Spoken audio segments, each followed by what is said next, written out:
नरेश मुर्गी नाव से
आज हम लोग जो यहाँ पर आए हैं इसी डिमांड के लिए आए हैं कि जिसने हमारे नबी की गुस्ताखी किए हैं हमारे दस्तूर हिंद के मुताबिक उसे सख्त से सख्त और कड़ी से कड़ी सज़ा दी जाए।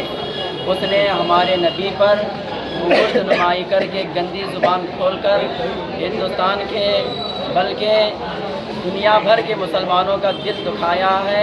लिहाजा रामगिरी नाम की इस पंडित के सिलसिले में हम आज हुकूमत से अपील करते हैं कि ज़रूर इसके ताल्लुक़ से एक अच्छा फ़ैसला लिया जाए और इसे सख्त से सख्त सज़ा दी जाए। ಎಲ್ಲರಿಗೂ ಇವತ್ತು ನಾನು ನಮಸ್ಕಾರ ತಿಳಿಸ್ತೀನಿ. ಯಾಕಂದರೆ ಈ ಪ್ರತಿಭಟನೆ ಒಂದು ಐತಿಹಾಸಿಕ ಆಗಬೇಕಾಗಿದೆ. ಯಾಕಂದರೆ ಮನುಷ್ಯಂದು ರಕ್ತ ಒಂದೇ ಇದೆ. ಯಾವುದೋ ಕೇಸರಿ ರಕ್ತ ಒಂದೇ, ಕೆಂಪು ರಕ್ತನೂ ಒಂದೇ ಇರ್ಬೋದು, ಏನು ಎರಡು ಒಂದೇ ಇದಾವೆ. ಅದರ ಗುಣನೂ ಅಷ್ಟೇ ತೋರಿಸ್ತಾರೆ ಅಷ್ಟೇ. ಆದ್ರೆ ನಾ ಏನು ಕೇಳೋದು, ಅವ ಏನು ಮಾತಾಡ್ತಾ ಇದ್ರಲ್ಲ ಅವನ ಮೊದಲು ನ್ಯಾಳಿ ಕಟ್ ಮಾಡ್ಬೇಕು.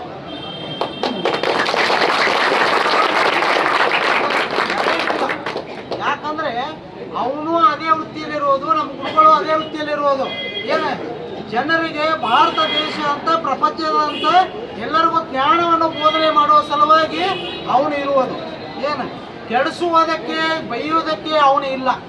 ಏನು ಯಾರಂದ್ರೆ ಮಾನವತಾವಾದ ಧರ್ಮಗಳದಾವ, ಆ ಧರ್ಮಗಳನ್ನು ಉಳಿಸಲಿಕ್ಕೆ ಎಷ್ಟೋ ಶ್ರಮಗಳನ್ನು ಪಡ್ತಾ ಇದ್ದಾರೆ. ಇವತ್ತು ಬಸವಣ್ಣರು ಏನು ಒಂದು ತತ್ವಗಳು ನಮ್ಮ ಅಡಿಯಲ್ಲಿ ಇದಾವ, ಆ ತತ್ವದಾಗ ನಾವೆಲ್ಲರೂ ಬದುಕ್ತಾ ಇದ್ದೀವಿ. ಅಂಥದ್ರಲ್ಲಿ ಇವರು ಒಂದು ಜಾತಿ ಧರ್ಮಗಳನ್ನು ತೊಗೊಂಡ್ಬಂದು ಒಂದು ಏನು ಮಾನಸಿಕ ಹಿಂಸೆಯನ್ನು ನಮ್ಮೆಲ್ಲರಿಗೂ ಒದಗಿಸ್ತಾ ಇದ್ದಾರಲ್ಲ, ಇದು ದುರ್ದೈವ ಅಂತೇನೆ ನಾನು ಇದನ್ನು ಖಂಡನೆ ಮಾಡ್ತೀನಿ ನಾನು. ಯಾಕಂದರೆ ಎಲ್ಲರೂ ಒಂದೇ ಇದ್ದೀವಿ ಅಂತಂದರೆ ನಮ್ಮ ಭಾರತ ದೇಶ ಪ್ರಪಂಚದಲ್ಲಿ ಯಾವುದೂ ಕೂಡ ಇವತ್ತು ಜಗಳ ಆಗುವ ಸಂಭವ ಎಲ್ಲೂ ಕಾಣೋದೇ ಇಲ್ಲ. ಇವರಿಗೆ ಜಗಳ ಹಚ್ಚೋದು ಉದ್ಯೋಗ ಆಗಿದೆ.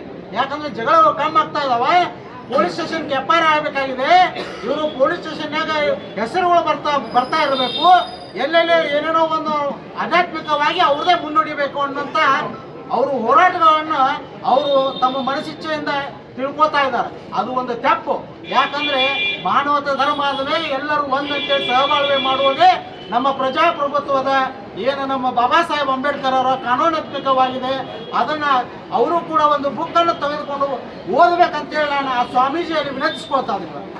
ಯಾಕಂದರೆ ಆ ಸ್ವಾಮೀಜಿ ವಿನಂತಿಸ್ಕೊಂಡು ಆತನನ್ನು ಬಂಧಿಸಿ ಏನು ಒಂದು ಬುಕ್ಕ ಜೈಲಿನಲ್ಲಿ ಇಟ್ಕೊಂಡು ಒಂದು ಓದಿ ಆಧ್ಯಾತ್ಮಿಕನಾಗಿ ಹೊರಬರ್ಬೇಕಂತೇಳಿ ಖಂಡಿಸಿಕಾಸ್ನ ವಿನಂತಿಯನ್ನು ಮಾಡ್ತಾರೆ. ಜಿಲ್ಲೆಯ ಕಿನ್ನಾರ ಊರಲ್ಲಿ ಒಬ್ಬ ರಾಮಗಿರಿ ಮಹಾರಾಜ ಅಂತೇಳಿ ಒಬ್ಬ ದುಷ್ಟ ಏನು ಒಂದು ಧರ್ಮ ಪ್ರಚಾರಕ ಇದ್ದಾನೆ. ಅವನು ನಮ್ಮ ಮೊಹಮ್ಮದ್ ಪೈಗಂಬರ್ ಅವ್ರ ಬಗ್ಗೆ ಕೆಟ್ಟ ಶಬ್ದಗಳನ್ನು ಇಟ್ಕೊಂಡು ಅವಾಚ್ಯವಾಗಿ ಮಾತಾಡಿ ಅವಿವೇಕಿಯಾಗಿ ಮಾತಾಡಿದ್ದಕ್ಕೆ ಆ ಘಟನೆಯನ್ನು ನಾವು ಖಂಡನೆ ಮಾಡಲಿಕ್ಕೆ ಇವತ್ತು ಬಂದೀವಿ. ಯಾಕಂದ್ರೆ ಈ ರೀತಿ ಮಾತಾಡೋದ್ರಿಂದ ಇಡೀ ದೇಶದಲ್ಲಿ ಜಾತಿಗಳ ಮಧ್ಯದಲ್ಲಿ ಗಲಭೆಗಳು ಪ್ರಾರಂಭ ಆಗ್ತಾವೆ. ಇದು ಆಗಬಾರ್ದು. ನಮ್ಮ ಸಂವಿಧಾನ ಆ ರೀತಿ ಹೇಳೋದಿಲ್ಲ. ಯಾಕಂದ್ರೆ ಭಾರತ ದೇಶ ಬಹು ಭಾಷೆಯ, ಬಹು ಧರ್ಮಗಳ, ಬಹು ಜಾತಿಗಳ ಒಂದು ದೇಶ ಇರುವುದರಿಂದ ಇಲ್ಲೆಲ್ಲರೂ ಕೂಡಿ ಬಾಳುವಂಥ ಒಂದು ದೇಶ ಇರುವುದರಿಂದ ಇಲ್ಲೆಲ್ಲರೂ ಕೂಡಿ ಬಾಳುವಂಥದ್ದು ನಡೆದೈತಿ. ಅಂಥ ಒಂದು ಸಂದರ್ಭಗಳಲ್ಲಿ ಇಂಥ ಒಬ್ಬ ಆಧ್ಯಾತ್ಮಿಕ ಸ್ವಾಮಿಗಳು ಬಂದು ಈ ರೀತಿ ಒಂದು ಧರ್ಮಗುರುಗಳ ಮೇಲೆ ಅಪಚಾರ ಮಾಡುವಂಥ ಏನು ಕೆಲಸ ಮಾಡ್ತಾರಲ್ಲ, ಇದು ಸರಿಯಾದ ಕ್ರಮ ಅಲ್ಲ. ಕೂಡಲೇ ಮಹಾರಾಷ್ಟ್ರ ಸರ್ಕಾರ ಮತ್ತು ನಾಸಿಕ್ ಜಿಲ್ಲೆ ಆಡಳಿತ ಆ ರಾಮಗಿರಿ ಮಹಾರಾಜರನ್ನು ಬಂಧನೆ ಮಾಡಿ ಅವನ ಮೇಲೆ ತೀವ್ರವಾದಂಥ ಕ್ರಮ ತಗೋಬೇಕು, ಕಠಿಣ ಶಿಕ್ಷೆಗೆ ಒಳಪಡಿಸಬೇಕನ್ನುವಂಥ ನಿಟ್ಟಿನಲ್ಲಿ ನಾವು ಇವತ್ತು ರಾಷ್ಟ್ರಪತಿಗಳಿಗೆ ಮನವಿಯನ್ನು ಕೊಡಲಿಕ್ಕೆ ಬಂದಿದ್ದೀವಿ.